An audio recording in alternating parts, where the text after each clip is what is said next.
आयुष्याचा रंगमंच प्रस्तुत ॲमिटी कलाकारांचा किनारा अंतर्गत कलाकार आपल्या भेटीला या सदराच्या दुसऱ्या भागात आपणा सर्वांचे सहर्ष स्वागत. आजच्या सदराचे आकर्षण आहेत एक ध्येयवेडा निसर्गयात्री.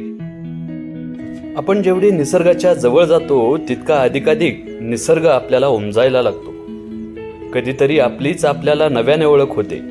निसर्गाशी नाते जुळवताना आपण आपल्या दैनंदिन चक्रव्यूहातून बाहेर पडतो, निसर्गाशी एकरूप होतो.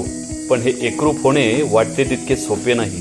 त्यासाठी ध्येयवेड व्हावं लागतं. अशाच एका ध्येयवेड्या निसर्गयात्री कलाकाराला आज आपण भेटणार आहोत. ते म्हणजे श्रीयुत दत्तात्रय लांघे सर.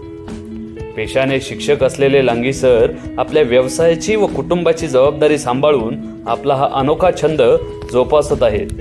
ही त्यांची निसर्गयात्रा अव्याहतपणे सुरू आहे. पक्ष्यांविषयी आत्मिक जिव्हाळा निर्माण व्हावा, निसर्ग संवर्धनासाठी प्रेरणा मिळावी, भविष्यात होणारा जैवविविधतेचा ऱ्हास थांबविण्यासाठी आजच्या पिढीला पुस्तकी ज्ञानाबरोबरच निसर्गाची अभ्यासात्मक गोडी लावण्यासाठी लांघे सर सतत प्रयत्नशील असतात.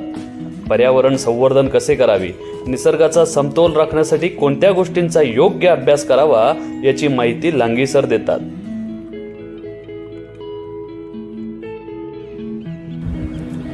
नमस्कार मित्रांनो, पक्षी निरीक्षण हा एक छंद आहे. तो एकदा जडला की सुटत नाही. पक्षी निरीक्षणामुळे माणसाचे मानसिक व शारीरिक आरोग्य उत्तम राहते. तुम्ही एकदा निसर्गाच्या जवळ आलात की त्यातील गूढ गोष्टी उलगडत जातात. पक्षी हा सृष्टीतील महत्त्वाचा घटक आहे.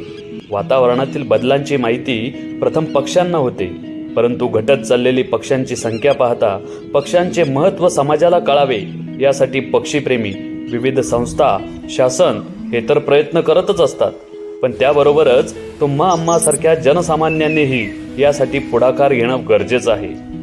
पक्षी व पक्षी निरीक्षणाबद्दलचं लांघे सर यांचं मत काय आहे ते आपण जाणून घेऊयात. भारतात पक्ष्याच्या सुमारे 1200च्या आसपास जाती आहेत, तर महाराष्ट्रात त्यातील 540 प्रकारच्या जाती आढळतात. यामध्ये काही पक्षी हे स्थानिक स्थलांतरित असतात, तर काही पक्षी हे परदेशी स्थलांतरित असतात. पक्षी निरीक्षण करता करता आपण कधी कधी पक्ष्याच्या इतक्या अभ्यासाकडे वळतो की हे समजत नाही. पक्ष्यांचा जेवढा अभ्यास करावा तो थोडाच आहे. पक्षी निरीक्षण किंवा अभ्यास करताना त्यांच्या अनेक गमती जमती नजरेस पडतात. त्यातून जो आनंद मिळतो तो अवर्णनीय असाच. पक्षी निरीक्षण म्हणजे जणू एक तपश्चर्याच. एकाग्रता, संयम, सहनशीलतेची परीक्षा. नदीच्या किनारी, पक्ष्यांच्या निवासस्थानी, जंगलात, डोंगरदऱ्यात भटकंती करून तासन तास घालवून त्या पक्ष्याची मनासारखी एक छबी मिळवण्यासाठी लांघे सरांनी घेतलेली मेहनत त्यांनी त्यांच्या कॅमेऱ्यातून टिपलेल्या फोटोंमधून आपल्याला बघता येईल. यातील बरेचसे पक्षी आपण कदाचित पहिल्यांदाच बघत असू. चला तर त्या पक्ष्यांची नावांसहित ओळख करून घेऊयात.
लांघी सरांचं हे कार्य केवळ अवर्णनीय आहे.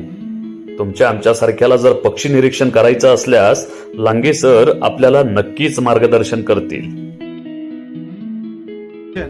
हे साध्या डोळ्याने सुद्धा करता येते, परंतु दुर्बीण असेल तर उत्तमच, कारण लांब पल्ल्याच्या दुर्बिणी या चांगल्या प्रकारचे निरीक्षण करण्यासाठी उपयोगी पडतात. पण पक्ष्यांचा अभ्यासच करायचा असेल तर छायाचित्र काढणाऱ्या कॅमेऱ्याची खूप महत्वाची साथ असते. ज्या दिवशी पक्षी निरीक्षण केले त्या दिवशी त्या पक्ष्याची टिपणे व नोंदी करणे खूपच चांगले, कारण पुढील काळात अभ्यासासाठी त्यांचा खूप उपयोग. केवळ छंद म्हणून नव्हे तर पर्यावरण संवर्धन व पक्षी संरक्षणासाठी लांघे सर अविरत धडपडत असतात. आपल्या अभ्यासपूर्व लेखातून व समाज माध्यमांद्वारे ते पक्ष्यांविषयी जनजागृतीचं काम करत असताना याची दखल विविध वर्तमानपत्रांमध्ये तसेच सामाजिक संस्थांद्वारे घेतली गेली आहे. या कार्यासाठी लांघे सरांचा गुणगौरव नेहमीच केला जातो. अशा या ध्येयवेड्या निसर्गयात्री कलाकाराला टीम एमिटीचा मानाचा मुजरा. त्यांच्या या निसर्ग यात्रेस खूप खूप शुभेच्छा.